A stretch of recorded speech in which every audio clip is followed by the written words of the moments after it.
حضرت عمر رضی اللہ عنہ نے کعب رضی اللہ عنہ سے کہا، اے کعب تم مجھے موت کی سختی کے بارے میں بتاؤ۔ وہ کہتے ہیں عمر سنو، موت کی مثال ایک کانٹے دار درخت کے مانند ہے، ایک کانٹے دار ٹہنی کے مانند ہے۔ اس کانٹے دار ٹہنی کو انسان کے پیٹ میں ڈال دیا جائے اور پھر ایک طاقتور انسان کو دے دیا جائے کہ اس ٹہنی کو کھینچے، زور سے طاقت کے ساتھ کھینچے۔ اور جب وہ طاقت کے ساتھ اس کو جس طرح کھینچتے ہیں تو اس کے اتڑیاں بھی، اس میں جو رگ ہیں، رگ جو پیوست ہو جاتے ہیں، وہ اتڑیاں بھی اس کے ساتھ باہر نکل آتا ہے۔ تو اس طریقے سے موت کی سختیاں ہیں، اس طریقے سے تکلیف ہوتی ہے میرے بھائیو۔ اور کہ موت کی سختیاں کینچی سے کاٹنے اور آرا سے چیرنے اور جو ہے لوہے میں کڑھائی میں ابالنے سے بھی زیادہ سخت ہوتے ہیں میرے بھائیو۔ اس سختیوں کے لیے بھی ہم نے کچھ تیاری کی ہے میرے بھائیو اور دوستو۔ اور موت کی سختی اس قدر شدید ہے، آپ سن سکتے ہیں، لمبی حدیث ہے میرے بھائیو اور دوستو۔ اگر آپ نیک بخت بنیں گے آپ کے لیے کامیابی ہے، اور اگر آپ بدبخت بن کے رہ جائیں، اگر اللہ کو بھول جائیں، تو پھر موت کے وقت آپ کے ساتھ بہت برا سلوک کیا جائے گا میرے بھائیو۔ حضرت براء بن عازب رضی اللہ عنہ بیان کرتے ہیں، کہتے ہیں کہ کننا خرجنا مع رسول اللہ مع النبی صلی اللہ علیہ وسلم فی جنازت رجل من الانصار۔ براء بن عازب کہتے ہیں کہ ہم رسول اللہ صلی اللہ علیہ وسلم کے ساتھ انصار کی ایک شخص کے جنازے میں نکلے۔ جب جنازے میں نکلے، وہاں جب پہنچے، حدیث کا متن پڑھیں گے بہت لمبا ہو جائے گا، تو جب ہم وہاں پہنچے تو وہاں دیکھے کہ اب تک قبر نہیں کھودا گیا ہے۔ جب قبر نہیں کھودا گیا تو نبی صلی اللہ علیہ وسلم وہیں پہ بیٹھ گئے۔ جب نبی بیٹھ گئے تو ہم بھی آپ کے پاس بیٹھ گئے، اور ایسے بیٹھے جیسے کہ ہمارے سروں پر کوا بیٹھا ہوا ہے، کوئی پرندہ بیٹھا ہوا ہے۔ اور نبی صلی اللہ علیہ وسلم کے ہاتھ میں ایک لکڑی تھی، آپ لکڑی سے زمین کو کورید رہے تھے، اور پھر کورتے کورتے سر کو اوپر کیا اور کہا، اے لوگو استعذوا من عذاب القبر، استعذوا باللہ من عذاب القبر، لوگو اس عذاب قبر سے اللہ رب العالمین کی پناہ مانگو۔ پھر نبی اکرم صلی اللہ علیہ وسلم نے فرمایا کہ جب ایک مومن بندہ اس دنیا سے، اس مومن بندہ کا وقت ختم ہو جاتا ہے، اس دنیا سے انقطاع ہو جاتا ہے، اور اس دنیا کی طرف وہ جانے کو ہوتا ہے، تو اس کے پاس ایک فرشتہ آتا ہے۔ کیسا فرشتہ؟ بالکل وہ حسین و جمیل فرشتہ، خوبصورت فرشتہ آتا ہے۔ اس کے چہرے چمک رہے ہوتے ہیں۔ کیسے چمکتے ہیں؟ آفتاب کی طرح چمکتے ہیں اس کے چہرے۔ وہ شخص آ کے اس کی نظر کے سامنے جتنا دور اس کی نظر جاتی ہے وہاں بیٹھتے ہیں اور انتظار کرتے ہیں ملک الموت کے۔ پھر ملک الموت آتے ہیں، فرشتے، پھر حضرت اسرائیل آتے ہیں، ملک الموت آتے ہیں، اور آنے کے بعد اس کے سر کے پاس بیٹھتے ہیں اور کہتے ہیں، اے پاک نفس، تو نکل، اور نکل کر چل تیرے رب کی مرضی کی طرف اور تیرے رب کی خوشی کی طرف چل۔ جیسے ہی وہ سنتا ہے، وہ نیک روح جب جیسے ہی یہ بات سنتی ہے، وہ فوراً ایسے نکل جاتا ہے جیسے کسی کے مشکیزے سے پانی نکل آتا ہے۔ جیسے آپ نل کھولیے گا تو نل سے آسانی کے ساتھ جس طرح پانی نکل آتا ہے، مشکیزے سے جو مشکیزہ ہوتا ہے اس سے جس طرح پانی نکلنے لگتا ہے، اسی طرح آرام کے ساتھ جو ہے مومن لوگوں کے جو روح نکل جاتا ہے۔ پھر کہتے ہیں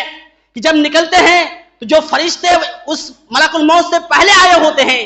جنت سے جنت کے کفن لائے ہوئے ہوتے ہیں، جنت سے جنت کے خوشبو لائے ہوئے ہوتے ہیں، جیسے ہی ملک الموت اس کو نکالتے ہیں، پل بھر بھی پلک جھپکنے کے برابر بھی وہ اپنے ہاتھ میں نہیں رکھتے ہیں کہ جو فرشتے اس کے استقبال کے لیے آئے ہوئے ہوتے ہیں، وہ فوراً ان کفن میں ان کو لے لیتے ہیں، اور لینے کے بعد اسی میں دفنا دیتے ہیں، اور پھر اس سے ایسی خوشبو چھوٹتی ہے جیسے دنیا میں سب سے بہتر جو خوشبو ہے، یعنی مشک عنبر کی طرح خوشبو جو ہے اس سے چھوٹتے ہیں۔ اور پھر وہ فرشتے اس نیک بخت کو لے جا کر آسمان کی طرف چڑھتے ہیں۔ جب آسمان کی طرف اس کو لے کے چڑھتے ہیں تو آسمان اور زمین کے بیچ میں جتنے بھی فرشتے ہوتے ہیں، جتنے سے بھی ان کی ملاقات ہوتی ہے، سارے لوگ خوشی سے جھوم اٹھتے ہیں اور سارے لوگ کہتے ہیں، کون ہے یہ خوش نصیب بندہ، کون ہے اتنے پاک روح؟ کہا جاتا ہے جو فرشتے اس کو لے کے جاتے ہیں وہ کہتے ہیں کہ فلاں ابن فلاں تھے، یعنی جو دنیا میں جو سب سے بہترین نام ہوتا ہے، جس نام کو سن کے وہ خوش ہو رہے تھے مومن بندہ، اس بہترین نام کے ساتھ اس کو پکارا جاتا ہے۔ پھر کہا جاتا ہے کہ یہ فلاں ابن فلاں ہے، پھر وہ فرشتے ان کے ساتھ میں لے جا کے اس کے استقبال کرتے ہوئے اس کو لے کے جاتے ہیں اس منزل تک۔ پھر جا کے جب پہلے آسمان دنیا میں جب پہنچتے ہیں تو وہاں جا کے کہتے ہیں کہ اس کے لیے دروازہ کھلا جائے۔ سارے لوگ اللہ سے دعا کرتے ہیں کہ اللہ اس کے لیے تو دروازہ کھول دے۔